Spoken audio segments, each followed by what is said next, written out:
Hello, you wonderful people, and welcome to another episode of Super-Fanta-Fi. This being a show where we talk about TV shows of the supernatural, fantasy, and or science fictional genre. For today's episode, I'm going to talk about the latest episode of Evil. Another great episode. A lot of really interesting things went down in this episode, so let's break it down. So sadly, it's not what I was wondering last episode. I was like, oh, since we're doing like the Book of Angels, is that going to be what the back half of the season is like? And it's like, no, we're back to demons. I kind of figured we would be, but I was just curious. Either way, it still doesn't change the fact a lot of really interesting things went down. First and foremost, I love the premise of this, the demon of algorithms, and you're like, oh boy. There's layers upon layers upon layers about how powerful the algorithm is. The all-powerful algorithm, no matter what social media platform you're on. But the fact that how they implement this episode and how it does... I mean, truth be told, is an algorithm. Yes, it's a program, but it does have a life of its own. The way it really gets to know you so well. I mean, hell, like even Westworld touches on that with just like how the purpose behind like Westworld for Delos and the information that's a whole thing. We're not here to talk about Westworld, but it just kind of plays into that very same notion. And just like, you know, an algorithm will know you so well. It's like, oh, I think you want this. Oh, because you watch like 3 seconds of this video, and just I love like them really even like breaking it down later on, being like Ben's friend Katie, who works at VidTap. It's like, yeah, like at a certain point, if you pause a video, if you hesitate even for a second before pressing dislike, that's all it takes. And you do it again and again, and then the system starts feeding you those videos, because it's like, oh, that's secretly what you desire. Because what is an algorithm's point? To keep you on a platform as long as possible. So obviously, some of the evils that can go into that. I mean, it's interesting because obviously we've been seeing like over the course of this season in particular, I feel like has really been like the social media evil season, especially when we got Cheryl up there doing like all this stuff with a fake cryptocurrency, causing people to doom scroll, which includes our own grandchildren. So I think that's an interesting, it seems like that's a lane that they're really pushing this particular season. But I mean, it's always like there's obviously been technological elements to like some of like the evil that's been presented in the show, but it's just like it feels like they really like pushed like the social media angle. I mean, once again, like a lot of people would say, man, social media is the greatest evil of all time to some extent. I think I think an argument could be made. They're not that it's the greatest evil of all time, but you know, you can make the argument like, oh, social media is just like, you know, it's this neutral thing, but how it can like warp you into, you know, spiraling you a little bit. It's a lot. I mean, especially how like every one of them, because it started with them getting a case. I think it's the possession case they got it near the end of last episode. Once again, I love how the show does that, but that case was immediately solved because it turns out the girl is just faking it because she's copying a musician who's pretending to be possessed, and you check the hashtag and there's nothing but like possession videos, and she like she used the audio from his video, and she really was hurting herself. But it's so interesting because this whole episode in its entirely deals with clout, and clout was at the heart of like what the episode 2 episodes ago, I think, the one about the highway. So makes you wonder, is there like a demonic family at the center of this as well? Maybe not. But either way, I love that was immediately figured out, and it's like, yeah, this is all fake, and this is about VidTap and how, because Kristen and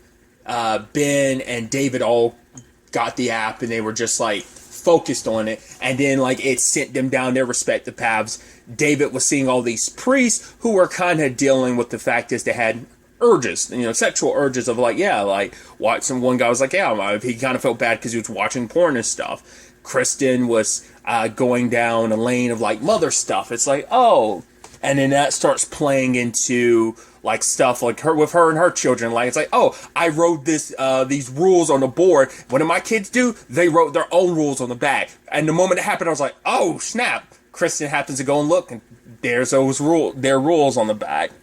Like I said, obviously that plays into what she's going through. Obviously David with his own temptations. Ben trying to deal with the nonsense in the world. It's like, yo, calling out that magician guy, and he starts getting all these likes and stuff. I was like, oh, this is gonna be bad, because Ben's like, oh, this is gonna be my one and only video. I was like, oh, it's not going to be, because you're gonna get so caught up in the likes and stuff like that. But then what really pushes him, because, and I get it, it's that part of your brain that's like, the negative comments or responses is what get to you. You're like, oh, it's too real. I mean, it's such a, I think it's something everyone can relate to, because no one likes a negative comment. No one likes someone being like, you're blah, blah, blah, calling you out or whatever. So Ben feeling the need to like counter every like conspiracy theorist person that says like, oh, the lady with the dryer and the cotton candy, or the person with the blow dryer and the coronavirus stuff. So each one of them just keeps diving deeper and deeper and kind of getting sucked in.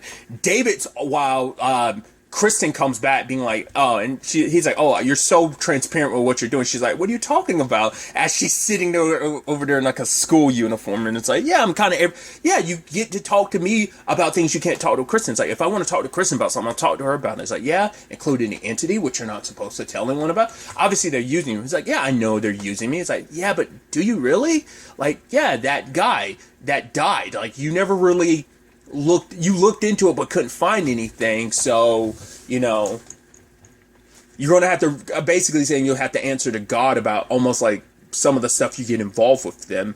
Like, the fact is they kind of strung you along with the Grace thing because they know how you've always been worried about Grace, so they use that to string you along. But it's been like a month and you haven't heard anything. Like, are they really trying to save Grace, or are they just using her to kind of keep you baited on the line as they kind of reel you in more and more?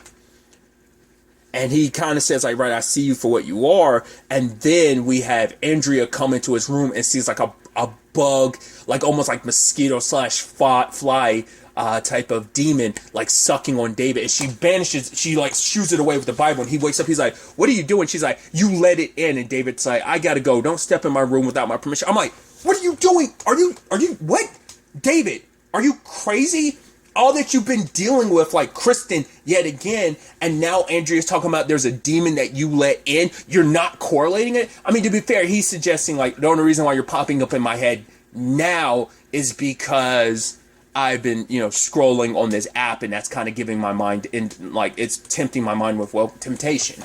But I'm like, now we know, like, I mean, we figured he even said it was a demon, but it's not even the demon he thinks it is. It's just, it almost seems like a Sandman type of demon, infecting your dreams. Is it worth? I mean, granted, you guys did bang it out. Granted, it was all in your head. Because I was worried. I was like, oh, is this going to be like it was actually a demon and you guys banged it out? But it's like, no, the whole thing was all inside of his head, inside of his dreams. But that's why I'm like, David's reaction like that. Shouldn't he be like, oh, you're right? Or was he too embarrassed to admit it? Or does this thing mess with his head where, like, maybe on some level maybe it's one of those things where it's like, God, I'm going to blank on it. There's something that's like that, like, you remember it when you're looking at it, but the moment you turn away, you forget about it. Oh, God, I don't know what it is.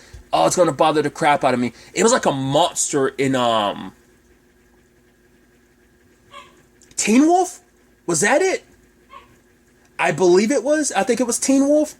Maybe it was something else. But wasn't that thing like the moment you look at it, you'll remember it, but then the moment you turn away, you'll kind of completely forget its existence? I want to say it's like the main bad guy in Teen Wolf, maybe?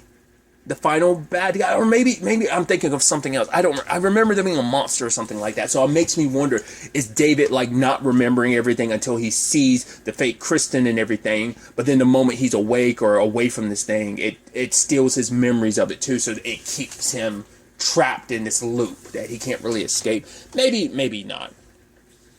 Either way, like I said, everyone's dealing with their personal stuff, but ultimately, they go to this lady Marie who responded to Ben, and he went through his videos, and she says, like, right, I don't know what's going on here, and like stuff is kind of off about the house, and she thinks there's something going on there. And at first, it constantly, oh, could the kids be doing this to mess with her? It's like, why are you recording like the stuff? It's like, well, yeah, just because she needed someone's help with all of this. So Ben's even checking the place out, and he rolls a ball because it's like, okay, so the house is kind of like the floors aren't even because of like the stone slabbing of the foundation or something like that. And it's like, oh, so you figured it out. But then Ben's like, yeah, but it rolled that way. The beds rolled the other way. So it's like, no one knows what's really going on here. The kids are actually terrified. The older brother put his little brother in the dryer, like, oh, that seemed like... But it's like, no, he did that to protect him. He wasn't going to turn it on. So, like, more and more creepy stuff is happening. So Ben, David, and Kristen are, like, staking outside their house to check that out, to check in on them. And then it seems like one of the boys got scratched, and then all of a sudden Marie, the mom, had a scratch across her chest. So it's like, okay, what's going on here? So they go to VidTap, where Kathy explains everything to him and gives Ben the raw files, because it turns out Marie's been doing all this. Once again, more clout chasing. Interesting, and I love Kristen, like, being all smug and smiley, being like, is she your girlfriend? And Ben turns to her, no. But I'm like, there does seem like there is something there. I thought like something was going to happen the way they were kind of looking at each other. It's like, once again, we don't know what happened between him and God, that character. Like, once again, we haven't seen her since last season. I wonder when she'll make an appearance. The whole the person he was with, the whole twin thing, like, we haven't touched on that since last season. So I'm assuming we get something with that this season, but maybe not. Either way, I just thought that. And they look into the raw footage, and it turns out she was behind everything. She just edited and presented the edited version on. I mean, that's also the thing. Like, you can never take that's also the sad and scary thing about social media, too. You can't always take everything as fact. I mean, people will deep fake and fake stuff all the time, and it's like, sometimes it's obvious, other times it's not. And even when it seems like, oh, it's a little obvious and it's a little off, people still might bite, So David, Ben, and Kristen confront her. They didn't really talk about it, but I'm assuming it's kind of like a Munchausen by proxy situation. Wasn't there something like that already in the show? Because there was was it this or something else I was watching recently that had the Munchausen situation come up? I don't remember. I feel like it was a crime drama, but I might be misremembering. Might have even been this show. Like I said, I just don't remember. So, but it turns out, and then Marie immediately starts recording and starts going like, oh, I'm possessed, and the lights start going off. And so immediately, like, David, Ben, and Kristen all put their phones away. It's like, yeah, we're not going down that route. Because Kristen was starting to get videos where it's like, hey, it's saying that I'm a drunk, I'm a mom that drinks a lot, and, videos of a mom trying to yell at her kids. Even David started getting videos where priests were kind of suicidal, so that was all interesting. So, sometimes you just got to shut the beast down, so they kind of turn away and turn their phones off. I think David didn't actually get anything. Kristen and Ben definitely did, but maybe that's just... I don't think we saw David's phone light up, but it could be he'd had his phone turned off. Either way, there's that. There's the whole thing with the Monsignor and Leland. It's like, oh, Kristen... Leland, we did an investigation. Archdiocese did a investigation. Everything's good. There was no inappropriate stuff. A teacher had asked him, blah, blah, blah, blah. Kristen comes to her kids. We got to do something about Leland. And her kids could tell, like, how wound up she was about it. So it's like, hey, so how are we going to deal with this? And so they go on the video game and like, oh, that person, Polly the Pig, is actually a pedophile, a 60-year-old named Leland Townsend, and end up doxing him, which hopefully in a sense of like, once obviously you don't dox anyone, but two, it's like, well, we know Leland's a piece of shit, so it's fine, and for one, it's a fictional show, but you could suffer ramifications for that. Maybe they'd get a pass because they're kids, but that could always be a whole slippery slope. But either way, I love how they're just like messing with him, and they had that edited video of him saying all that stuff to him, and it's just Leland's like, what the fuck? It's like, yeah, they were trolling you before, and now they're doxing you and putting you on blast. Oh, I love it. And they're like, oh, his house is over here, and they burn down his house in game. I love it. Oh my god, and then we get the real fuck you, where we find out about, like, the Andy thing was so interesting to me, because it's like, despite what Kristen's saying, his responses, I was like, is this fake? Is this a recorded video? What's going on here? And it ends up being fake. It's fucking Leland and Cheryl behind it. I was like, that is sick and that is twisted. Not sick in a good way, like sick in the disgusting way. That's so fucked up. And Cheryl later on has the audacity, like, oh, I'm not trying to hurt. I would never do anything to hurt Kristen. You are gaslighting your own daughter. I mean, once again, should I be too surprised when your doom scrolling is affecting your grandchildren, but you don't care. It's a job, and it's for this purpose of just like, oh, Cheryl. And of course, the effed up thing is that it was Leland because,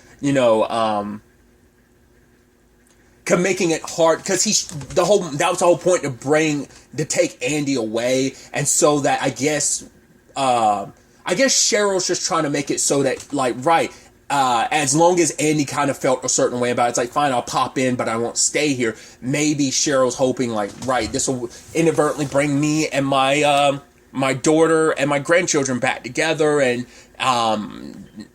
I think maybe she's given enough time, the point is to make it so we'll say that Eddie came back, but it turns out you died in the avalanche, like an avalanche or something. You saved so many lives, Andy. See, and the girls, they'll be so proud of you and make them better people because you're worth a lot more dead than you are alive. It's like, Jesus. We know Cheryl's always hated Andy, but man, this is a whole new level. And poor guy is paralyzed there. It's like, yeah, you're going. And Leland's threatening him. It's like, okay, I'm going to use this water droplet.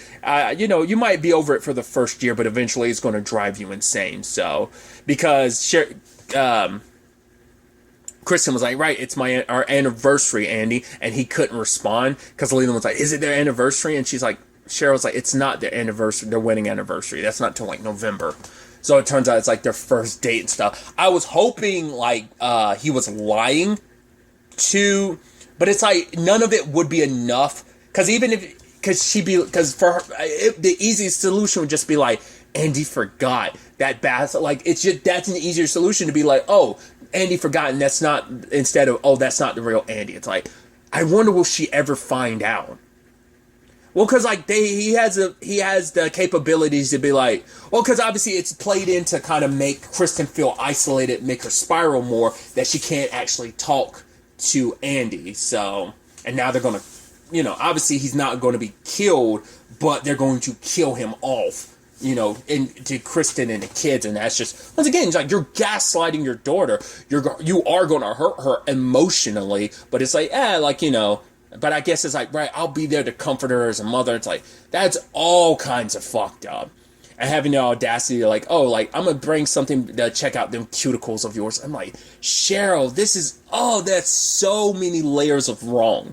But Leland got fucked over because the kids ended up doxing him and obviously he lives at the church and stuff. So Leland's oh, this is just gross and wrong. And Monsignor's yes, but we can't take a chance. It's karma came back to slap you in the face because you tried to get Andrea fired. Now you're oh, but we'll give you a positive review and say in case he wants to go, I guess, work at any other church, which kind of plays into the whole don't they see the irony behind that of right, when a priest gets caught for pedophilia, what happens? You just moved him to a different church. It almost seems I guess it was more so whatever job you decide to do next, you'll have a glowing recommendation from us, or maybe it is specifically talking about working in the church. If so, that's weird. But it's also right, the only reason why they're not trying to take this even further is because it's right, we don't want to deal with the legal, even if it's not true, the church doesn't want to open itself up to that litigation, the possible litigation, because it's once again, the church has to deal with that on a regular basis with so much pedophilia and stuff like that and molestation and stuff in the church, so Leland got fired. He's super pissed. He's yeah, 4 little girls are going to be orphans. So I don't know if that was him implying I'm assuming he was going oh, I'm going to kill well, because that happened first, and then she came in later on about the whole, so I guess that was more so, I'm sure all 3 of them, Eddie, Cheryl, and Leland agreed on it, but I guess it's right to pay them back about them trolling him and screwing him over like this. He decided that, oh, you know what, I'm going to kill your father. Not really, but I'm going to keep him alive because we need him for whatever reason, but I'm going to kill him and make him dead. At least to you, it appears that he's dead. So just to kind of get back at them. So, because I was like, yeah, Cheryl didn't reveal that information to Andy until the end of the episode, so it might have been Leland's idea and they shared it with Eddie and Cheryl, or maybe Cheryl came up with the concept and he was all about it. So maybe he was really planning on, because I thought it was more so about Kristen, but I'm like, no. Well, it might be both. Nah, Cheryl would never let him hurt Kristen, at least for now. It was probably definitely about Andy. So it's like, oh God, so twisted. I feel so stupid because I just looked it up because I saw the name Lena Hall at the beginning of the episode and I was like, that name sounds so familiar and I'm just not sure why. And looking at the actress who plays Maria, I'm like, yeah, she does look familiar. That must be but then I looked it up, I was like, why do I know you? She plays Miss Audrey in Snowpiercer, the show. I was like, oh, I feel so stupid for not realizing that. I was like, kept wondering why she looked so familiar. That's why I feel so stupid for not realizing that. That's crazy. Oh, I was like, that's awesome to see her in this. Dude, I'm so excited to see this season continues to be wild. I cannot wait to see where the next episode takes us going forward with all of this. But really, that's all I'm going to talk about. Till the next time we meet, be happy, be safe, live life to the fullest, and enjoy it. Good day, and goodbye.